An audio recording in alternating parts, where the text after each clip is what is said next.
சில படங்கள் தியேட்டர்ல பார்க்கும்போது நல்லா சூப்பரா இருக்கும். அதாவது தியேட்டர் நம்ம ஸ்கிப் பண்ணி பார்க்க முடியாதா, ஆனா சில சீன்கள் பார்க்கும்போது நம்ம ரொம்ப ஓவரா கூஸ் பம்பிங் ஆகி ரொம்ப எமோஷனல் ஆகி அந்த படத்தை கொண்டாடி தீர்த்துருவோம். ஆனா ஓடிடில வரும்போது நெட்டிசன்கள் அந்த படத்தை ஸ்கிப் பண்ணி பார்த்து அந்த படத்தை ஃபுல்லா பிரிச்சு மேய்ச்சி பயங்கரமா ட்ரோல் பண்ணிருப்பாங்க அந்த படத்தை. அப்படிப்பட்ட ஒரு சிறப்பு வாய்ந்த ஒரு ஃபேமிலி கிரிஞ்சி படம் தான் அந்த படம். இந்த படத்தோட ஹீரோவுக்கு ஒரு பெரிய ஸ்பெஷாலிட்டி இருக்கு. மனுஷன் வில்லனா நடிக்கும் போது சூப்பரா பெர்ஃபார்ம் பண்ணுவாரு, அந்த படமும் சூப்பரா இருக்கும்.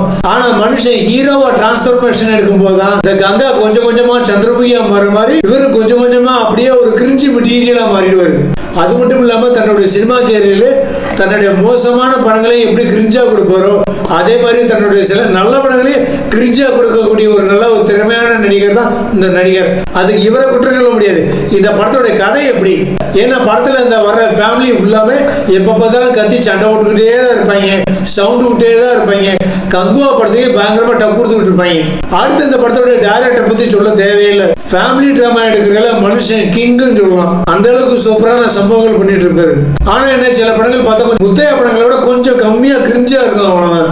இப்ப என்ன படத்தை பத்தி பேச போறேன்னு எக்ஸாக்டா கண்டுபிடிச்சிருப்பீங்கன்னு நினைக்கிறேன். நாம கடந்த 2025 வருஷம் ஜூலை மாசம் 25 பாண்டியராஜ் டைரக்ஷன்ல விஜய் சேதுபதி, நித்யா மேனன் மற்றும் பலர் நடிப்புல வந்த தலைவன் தலைவி தான் அந்த படம். இந்த படத்தோட பட்ஜெட் பாத்தீங்கன்னா 30 கோடி ரூபாய். இந்த படம் முதல் நாள் பண்ண கலெக்ஷன் 6.25 கோடி ரூபாய். இந்தியா ஃபுல்லா அந்த படமான கலெக்ஷன் 59.35 கோடி ரூபாய். இந்த படம் வேர்ல்டு வைடு பண்ண கலெக்ஷன் பாத்தீங்கன்னா 85.4 கோடி ரூபாய். நடிகரை பொறுத்த வரைக்கும் இந்த படம் ஒரு பிளாக் பஸ்டர் படம் தான்.